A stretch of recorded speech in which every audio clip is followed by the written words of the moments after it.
Nassau County. My name is Ed Allman. I'd like to thank Altice USA for providing the training of our crew and for the use of their studio facilities here in Hauppauge. The show is broadcast Mondays at 7:30 on Channel 20 in Nassau County and in various towns and villages throughout Nassau and Suffolk County. And the state of New Hampshire, I just found out. In fact, we're shown in more places than we knew had public access TV. Thank you, whoever is responsible for spreading veterans news. Most of all, I'd like to thank our crew. On camera 1, Jim Hessler, who's waving frantically right now. On camera 2, Al Zabrowski. Our technical director is Bob Lane, who right now is out trying to technicalize some of the equipment. Our floor manager is Beverly Allman, and most of all, our director is Al Zabrowski. For your information, if you have any problem hearing veterans news on your TV, please turn up the volume. By the way, if you'd like to ask me a question or make a comment about the show, you can email me at veteransnewsuvo@gmail.com. That's veteransnewsuvo@gmail.com. If any veteran needs help or information, call me at Tom Swazi, Congressman Tom Swazi's office in Huntington. Our guests today are Captain John Zimmermann, owner of the company Veterans to Sailors, and James Allen Pennington, president of Horses Healing Veterans. We'll talk to our guest in a few minutes, but first let me remember some of the veterans who died recently. Guy Cullen, a Marine veteran of the Korean War and former member of the VFW and American Legion, and a personal friend. Kenneth Bliss, Jr., a member of the U.S. Army and United States Power Squadron. Robert W. Higgins, a World War II veteran. Michael Fletcher, a U.S. Army veteran and a NYPD homicide detective. Peter Diaz, an Army veteran of the Korean War. Conrad Sump, First Lieutenant in the U.S. Army. Harold Chews, an Army veteran of the Korean War and member of the American Legion. Robert Corwin, Marine of World War II, who fought with the 1st Marine Division at Guadalcanal.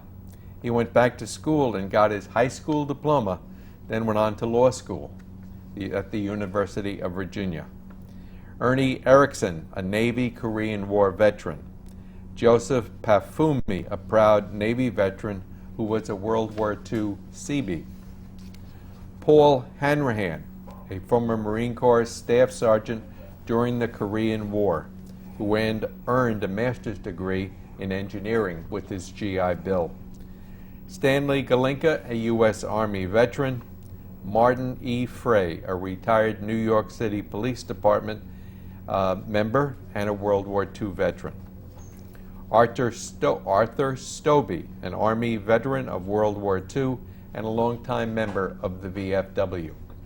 And lastly, Harold Spar, a proud radar technician with the U.S. Navy during World War II. If you know a deceased veteran who you would like to hear his name mentioned on this part of the show, just email me at veteransnewsuvo@gmail.com. All right, that's the end of Veterans News. Now it's the time for our guest. Jim, welcome aboard. Thank you for having me. Okay, John. Okay. Hey, how? You two men have got very different lines of work that we're going to talk about. After the first, I'd like to know what you did in the service. How about you, Jim? I started out in 91. 1991? Yes, sir. Fort McClellan, Alabama. Alabama. I thought you had the Alabama touch about you. Yeah, you know, it must be the hat. Oh, I guess so. But, you know, I kind of always grew up with horses until I went into the Army. And then, you know, moving at a high rate of op-tempo and things, it's not enough room to drag a horse all over the world with you. So I stayed in for 17 years until I was wounded in Afghanistan. And then, you know, I just medically retired. Okay. So, John, what did you do? Went through basic training in 1965. My first year in service was pretty interesting. I was in the United States Air Force. I was one of the first Air Force troops to go through CB school. CB? CB school, Naval Force Construction, the CBs. Right. Went through CB school at Port Hueneme for California. You don't think of an Air Force They were guy being we were a getting CB. they were getting ready for they were forming an Air Force construction unit called the Red Horse, which I became part of later on. And then from California, I went to Camp Perry, Ohio. We were, the U.S. military at the time was still scoring and working at the National Rifle matches at Camp Perry. So I was there scoring targets, filling sandbags for 2 weeks. And when I finally got to my main station, which was now Pope Field, Fayetteville, North Carolina, right next to Fort Bragg, home of the 82nd and 1st Special Forces. This is when you were in the, That was my in the first. Air Force the that was first my time. first. That was my first year. All right. All that traveling, and then got orders for Vietnam in '67. Went to Eglin Field, Florida, for 2 months, prep for combat training, and then to Vietnam. In Vietnam, because of my military specialty, I keep it simple. I traveled because we were a construction outfit. I was the boiler maker. If they needed a boiler put in, I went to go. So it was me, my pipe wrenches, and helicopter rides all over South Vietnam. And then I spent the last 6 months in I Corps, south of Saigon. Did you see any action? We got mortared every day almost. Mortared every day. Yeah, our base flew what back then was a gunship, AC-47 Spookies, and we flew A-1E Sky Raiders. Air Force called them SPADs. So the Viet Cong did not like our airplanes, so they tried to blow them up all the time. Right. So there was always ground probes trying to get in and throw a satchel charge. And then I got out December of '68, and went in the National Guard 20 years later. 20 years. You 20 were a years. civilian for 20 years. 20 years. And then you joined the National Guard Yep. when you were about 40. Yep. And how did they accept you at the? In Well, the they National needed Guard? they needed my particular military specialty, so they took me. I passed the bypass test. I went back at my former rank. I became the supervisor of the utility shop, the heating and air conditioning shop. Went as far as I could rank-wise there. Switched over to chemical warfare. Went through Fort Leonard Wood's chemical warfare school. Right. In my last 4 years in the military, I was an NBC specialist, readiness. I got activated for Iraqi freedom. I got activated for Katrina Rita. No, I was just going to say that if you went back into the service 20 years later and you were a 40-year-old man, they must have had a nice, easy job for you No. in the States. No. No. No. Where did you go? After I got activated for 9/11, I spent 16 days at Ground Zero, and then I got 9/11. activated for Iraqi liberation, Iraqi freedom. I spent 68 days on the island of Cyprus, and they kept saying they were going to push me forward because they were looking for weapons of mass destruction, and that's what I did. I found weapons of mass destruction, but luckily, sober minds prevailed, and I got to go home after 68 days. Wow. And then Katrina Rita, 1st Air Force. Yeah. That was my last deployment. All right. We'll get back to you. Jim, where did you go? You went to Afghanistan? But you could throw a dart and a map, you'll be close. I went all over the world. You went all over the world. The military, being from Alabama and being from an underprivileged family, the Army afforded me a good opportunity to become very worldly and, basically do something other than work in a coal mine, work in a steel mill, or something. Not that there's anything wrong with those professions. Right. My daddy was a coal miner. My grandpa was working in a steel mill, and I come from a long lineage of that. But I really felt a call to serve my country, so I went into the Army and seeing the world. You know, it was great. I really enjoyed it all. It's awesome. What countries have you been to? Russia, Somalia, Afghanistan, Iraq, Africa. I learned how to scuba dive in Hawaii. Really? Australia. Australia's awesome. I know. They got some really awesome beer I was there. in Australia, R&R. Yeah, Yeah. that was just awesome. I found it was a lot like Hicksville. Yeah? It was just like being home. I got to Yeah. go to Hicksville, man. Oh, yeah. You've been to a lot of places. Yes, sir. How about places where there were evil people trying to hurt you? Oh, geez. Washington, D.C. No, Other don't. than Washington, D.C. All right, so you have Good. You guys are nice and funny today. Yeah. You're a couple of good guests. just the regulars, you know, Afghanistan, Iraq, and then you have some in Afghanistan and Iraq. Yeah. You were in both places. and then Somalia. There's some And in bad juju Somalia. down there. Just several places like that. So, Okay. you know. I heard. Southwest Central Asia. All right. Time. You were hurt. Yes, sir. How did you get hurt? I had a proximity blast from an RPG-9. An RPG-9. Somebody fired that. Yes, sir. At Because you. they didn't like what I was shooting at them, so they Uh-huh.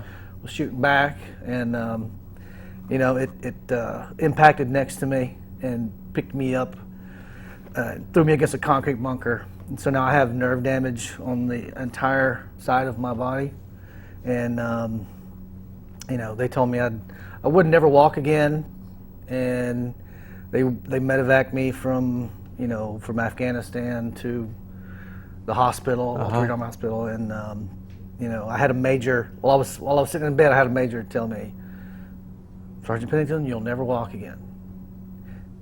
And I kind of looked around and I said, in no certain terms, "Sir, you may go fornicate with yourself." So here I am. I'm back to walking, and you know, about a year and a half of physical rehabilitation. You know, for like 6 months, I couldn't wipe my own butt, take care of me, and my own self, or whatever. So, you know, if anybody tells you freedom is free, I guess a different story. Yeah. You spent 17 years in the military? Yes, sir. Active duty, United States Army. What rank did you get out at? Staff sergeant. Staff sergeant? Yes, sir. How long were you in rehab in the service? Probably about a year and a half.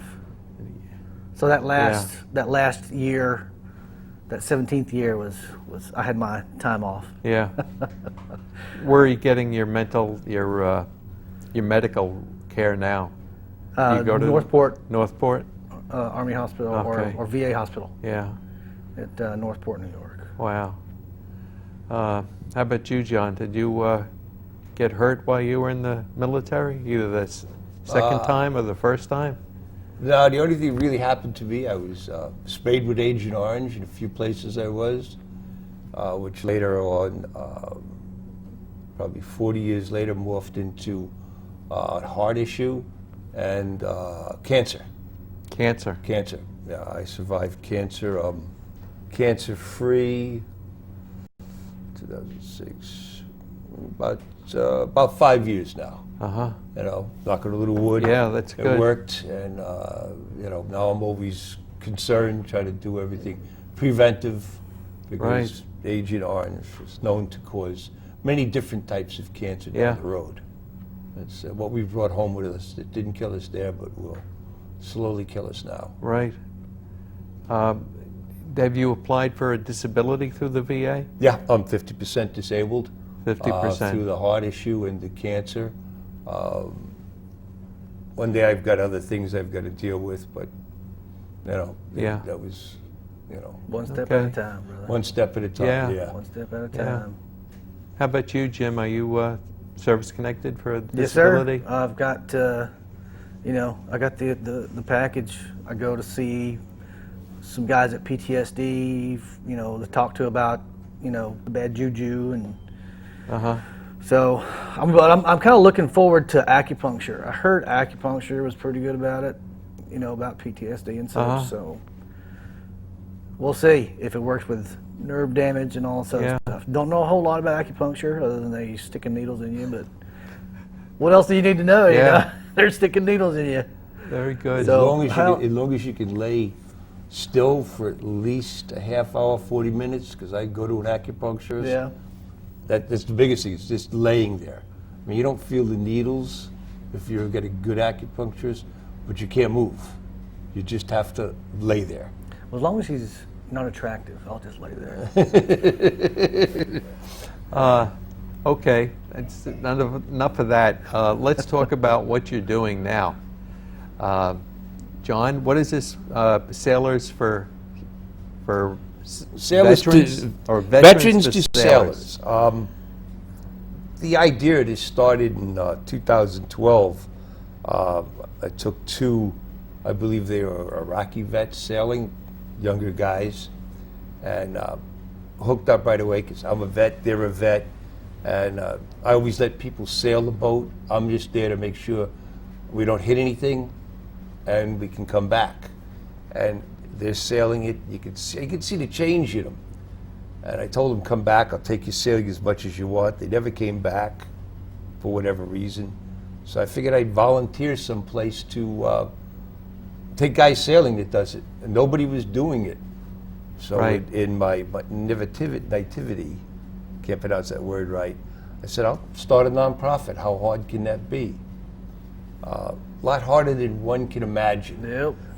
The lucky thing for me was that at the same time I came up with this brilliant scheme, Hofstra Law has a veterans clinic. Right. So I went to them and I pitched it, and they said, no, it's not what we do. We only deal with veterans issue. But Hofstra Law has a community clinic that might be interested. So I went to them, pitched it. They said yes. Hofstra Law did all the legal work for me. Really? For the nonprofit. It took us 2 years. Every time we send a package up to Albany, it got sent back here saying, no. And I can understand. They look at the package and say, this guy just wants to buy a sailboat. No. After 2 years, the day before my 68th birthday, package came back approved. Good for you. And then that November, the federal government said, I am a 501c3. So I was legally that, and I was trying to get funding. And the VA sent me a letter saying, John, we haven't been paying you enough for your disabilities over the years. Here's a back check. Very good. For all we owe you. I looked at that back check, and my first thought was, I'm going to Mexico for 2 Yeah. months. And I said, okay, be an adult. You want to get this thing going. Yeah. So I took that whole check and bought the sailboat. dumped it in. Dumped it into the sailboat, sail, motor, everything.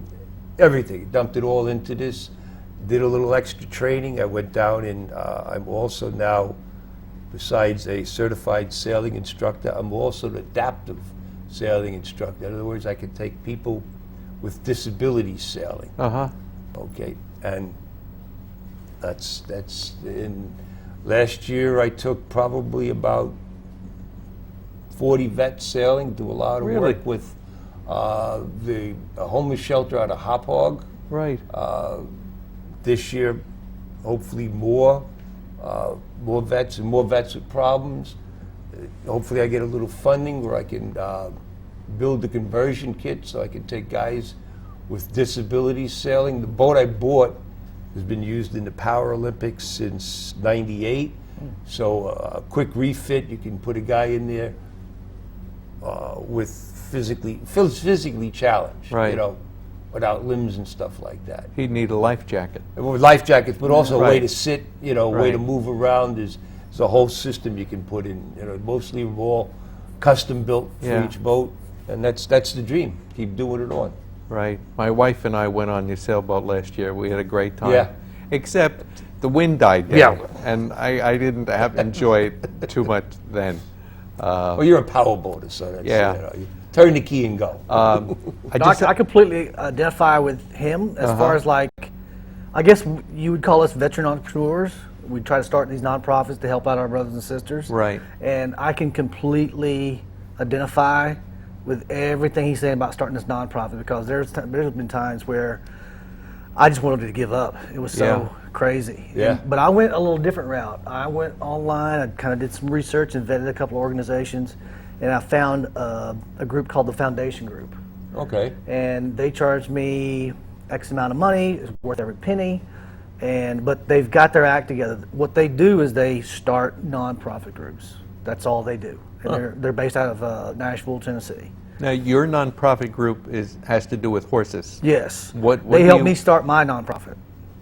And I can't talk any more better about the Foundation Group. They helped me out, but you probably went the low cost route. I probably dumped about $6,000 in it. Yeah. Oh, yeah. It's. I mean, I did, and it just got lucky. The same time I was trying to start this thing, Hofstra Law had this veterans clinic, and they did it, and it was 2 years. It was 2 years. It was like, every time we'd get it back, and they'd say, we just have to rewrite it and send it again. I just want to say that if anybody would like to get in touch with either one of you, we could used to put phone numbers up on the screen, but Cablevision said you can't do that, except they said we can put the phone numbers up during the credits. So if anyone would like to get in touch with our two guests, watch the credits at the end of the show. You'll see the contact information for both Jim and John on the credits. So please stick around till the end of the show and watch the credits. Okay? Do you have a Facebook page? I got a Facebook page, yep. Yeah, me too. Veterans to Sailors, and I've got a website, Veterans to Sailors. Yeah, I'm all over Facebook. Yeah. Horseless Healing Veterans. I'll have to look you up. Horseshealingveterans.org. I have to look you up. Because we're trying to break like 500 likes. So if we get over 500 likes, we're just kind of plugging along. If you get 500 what? Likes and shares. What are likes and shares? So when you're on this Facebook deal, you get this page, people follow it and they like it. So if you get like 1 million followers, you're like, 1 million people are watching what you do and stuff. So And then it would They give you happen too perks. is if I like his page and all my friends see that I like his page, Right. they can look at his page and say, "Oh, I like this too." So They can share it with their friends. It spreads the word out a little bit more. it's fast. Social media is fast. how does that translate into customers? I got a donate button. Well, I mean, I don't have a donate button. I'm just trying to get the word out that, okay, we went through some very intensive training in the United States Army. Nowhere in that training was there an off switch that said, hey, this is where you stop becoming an infantryman. You go right over here, you flip this, and you're no longer in the Army. You're no longer back in Pakistan. You're no longer whatever. I found my switch. His switch is boats. My switch is horses. But there's gals and guys out there that are just going around in the dark. There's no switch. There's no nothing. And I'm just trying to get the word to decrease the number from, I think the current stats is 20 a day. 20 a day. 20 a day. Veterans take their own lives. Yeah. And Something like that. Yeah, I think it's every. pisses me off. I think it's every 72 minutes a vet commits suicide. Yeah, that's ridiculous. I mean, we are in the greatest country on this little blue rock, and we have the best of the best. Why can't we help out people that ensured those, that we had those freedoms? So, Tell me what Horse Healing Veterans does. Well, we actually encompass a very unique nonprofit model. We combine several nonprofit organizations into one. So we have a horse rescue to where we go on site and we evaluate a horse and we say, okay, this horse is emaciated or this horse is in danger or whatever. So we bring in that horse, repurpose and retrain that horse to be a therapy horse. So being a therapy horse, you can't be just a regular horse that's in the backyard horse. You have to have several hours of training under your belt to where if something happens or if you have a unique stimulus, like if you have somebody approaching a wheelchair or something, the horse has to be trained to be approached, by a wheelchair. So that's what we do. And then also we donate. You say we do. Yes. What do you mean we? Is it just you, or you and a veteran that you bring on to help? No, I'm really the only permanent volunteer or permanent trainer Okay. on staff. God knows, I wish I had money to pay people. Yeah. But You and me both. Yeah. But you know, I have volunteer trainers that come by every once in a while. Sometimes they have their own horse. Sometimes they don't. They just want to show up and train all of hours, and you know, that's fine. I'll teach people horsemanship all day. You know, but the main thing is the hours of training. The proper desensitization for the horse is logged in, trained, and so that way the guy or the gal that is paraplegic can come in and get something from the horse. Or the guy, you know, holding the respirator can come up to the horse and it not spook the horse. Because they're coming to get good things from the horse, not approach a horse, it freak out, and then I'm done with horses, period. Because that would be a great injustice to me, because I have received so much positive things from a horse, you know, and I really want to. That's my new mission now that I'm retired, is to link people up with horses, and not just veterans. You know, anybody that wants to come out and get something good from the horse. Yeah. If you want to volunteer, whatever. If I was a veteran at the VA. I was there for PTSD or something else, or maybe a medical condition. Can I come to your farm or your place of business? Absolutely. And what would you expose me to? Would I just get a horse and go riding on it? No. Well, the main thing is whenever I have somebody new, I indoctrinate them and see where their horsemanship level is.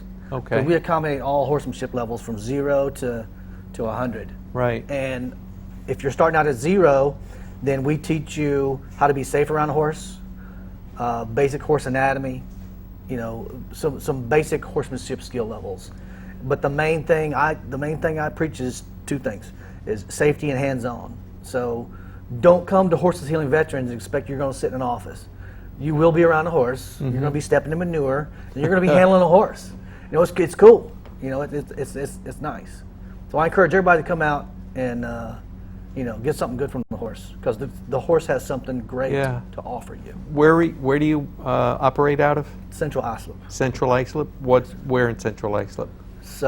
It's right next to Connecticut State Park. Okay. So the folks get to learn how to walk a horse properly, and we have the benefit of walking through the state park, which is absolutely gorgeous, and it sets up a very therapeutic environment. Mm-hmm. When you say walk a horse, are they just walking and holding the horse, or are they riding the horse? Well, again, that depends on your level of horsemanship. I'm not going to throw somebody into a horse that's, you know, never sat in a saddle. Right. Let even know how to sit in the saddle properly or hold on to a saddle. So, you know, I'm going to take care of you when you come out, because I want your experience at HHV to be a positive experience, not trauma. Because I've had several people come up to me and go, "Well, I went to this ranch and they just threw me on this horse and I'm like, oh, no, that's not what I'm trying to do." Yeah. Or I paid for this horseback riding lesson. They gave me this big 17-hand thoroughbred. They put me on there and turned me loose for 30 minutes. I'm going, you didn't have a horseback riding lesson. You paid somebody to scare the dog mess out of you for 30 minutes on a horse. Wow. That's what you paid for. So I really want to educate folks. Okay. Boy, this was a very different show today. I want to thank both of you. John, thank you very much for coming. Thank you for I having hope me. we can get out. No, I don't think I'll go on your boat again. I'm sure your wife would go. She enjoyed it. Yeah, I guess she did. I hope you enjoyed the show. Please watch us again next time. You can watch the show the same time next week. The same channel, the same time. We keep showing it every week. We change it once a month. Okay, thank you very much. Okay. All right. Great. I hope that was Good. you know, That was perfect.